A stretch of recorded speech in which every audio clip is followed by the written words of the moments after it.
Tyler here with GPKNIVES, and today we have the Viper Knives Storm. This is a Rick Hinderer designed titanium liner lock flipper. We've got a blade made from saber ground M390, and it comes in two blade finishes. This is the Stonewash, and then it also comes in a satin finish. The blade also has a half-length swedge for a fine piercing tip. And of course, that high height saber grind is going to deliver good slicing performance with additional strength over a full flat grind. The blade has some jimping on the spine here, as well as a scooped area here before the swedge, giving you a variety of positions for the thumb, including this scooped area behind the jimping on the handle. The handles are made from 2.5 millimeter thick titanium with G10 overlaid scales. And this is sort of a hybrid frame / liner lock construction.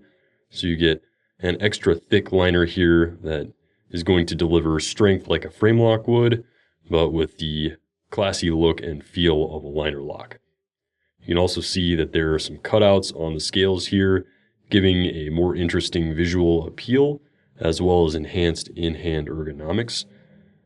The handle is a semi-open back construction with some barrel spacers, and of course the Hinderer M.odular B.ackspacer system. This one is outfitted with the glass breaker with a lanyard hole as well. And this can be easily removed and swapped out with other backspacers via the set screw here. You've got a left or right hand tip up titanium pocket clip in the Hinderer style. And of course the blade rides on a thrust bearing pivot system, giving you very fast and smooth deployment, either via that index flipper or via the thumb studs. And quickly we're going to do a size comparison here. We've got the Viper Storm with the Hinderer half track. So you can see some design similarities here with the cutaway G10 scale, but obviously these are two fairly different knives. You can see here that you've also got a similar blade stock and handle thickness and a semi-open back construction here, but where you're going to see a more comparable size is with the Spyderco Para 3. You can see that these knives are fairly comparable, while the Storm does have a longer blade. You can also see here that the blade thickness is going to be a little higher on the Storm and much more robust at the tip thanks to that saber grind. Handle thickness is going to be similar here as well, and overall handle length is going to be almost identical. You can see the functional grip area is going to be very similar here as well. And then we've also got the Paramilitary 2, and that is going to be here more for the comparison with the blade length. So you're going to have a very similar blade length and cutting edge on these two knives. And of course you can see that the Storm is quite a bit smaller overall in the footprint, and that's going to lend to an easier carry in the pocket. And here you can see the Storm in my pocket. The titanium pocket clip puts a fair amount of the knife below the line of the pocket, and as you can see, the amount that extends above the line is very similar to that of the Para 3 in the tip-up position. It allows easy draw of the knife from the pocket, and the smooth scales and relatively slim overall design allows for easy access to other items in the pocket while carrying.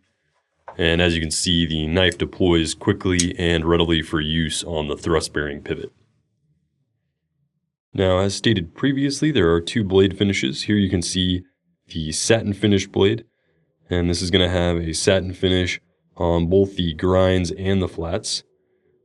And then, of course, we've got the tumbled finish blade, and you can see that here. So you're going to have a fairly bright tumble on this. They brought it up to a nice high level of finish before it was tumbled. So it does still have quite a bit of reflectivity, but it's going to be a more robust finish in terms of hiding wear over time. Now, we're also going to go through the handle variations. And as you can see here, we've got a nice carbon fiber.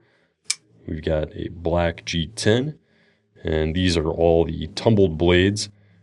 You can also see here that we've got blue anodization on both the carbon fiber and black G10 modular backspacers. We've got the green G10, and then the rest of the G10s are going to have the tumbled finish on the modular backspacer. So we've got green, orange, and purple. And those are the 5 handle variants available in both blade finishes, satin and tumbled. And we'll do a quick run through on the Hinderer M.B.S. or modular backspacer system. It comes with this Allen key, and as you can see, a quick turn of the screw, and you can easily remove the backspacer. Now you can carry the knife like this, as the barrel spacers are the structural component here. So the backspacer here, a titanium lanyard loop, is an easily removable accessory, and it can be swapped out with other backspacers from the modular backspacer system from Viper. As you can see here, this is one of the glass breakers from the Stonewashed versions, and quickly and easily installs for use. Another subtle feature that you may not have noticed already is that the tumbled finish blades have a flat tumbled finish on the titanium liners, whereas the satin finished blades have a CNC machined finish on the liners for a little more visual interest. And here's a quick shot of those two finishes to compare. Again, this is Tyler with GPKNIVES and the Rick Hinderer designed Viper Storm. You can check it out now at gpknives.com. Thanks for watching, and stay sharp. If you like what you've seen today and you'd like to see more, check out the rest of the videos on our YouTube channel. Like the video below, and click the icon at the bottom right-hand corner to subscribe to our YouTube channel feed for updates on all new videos.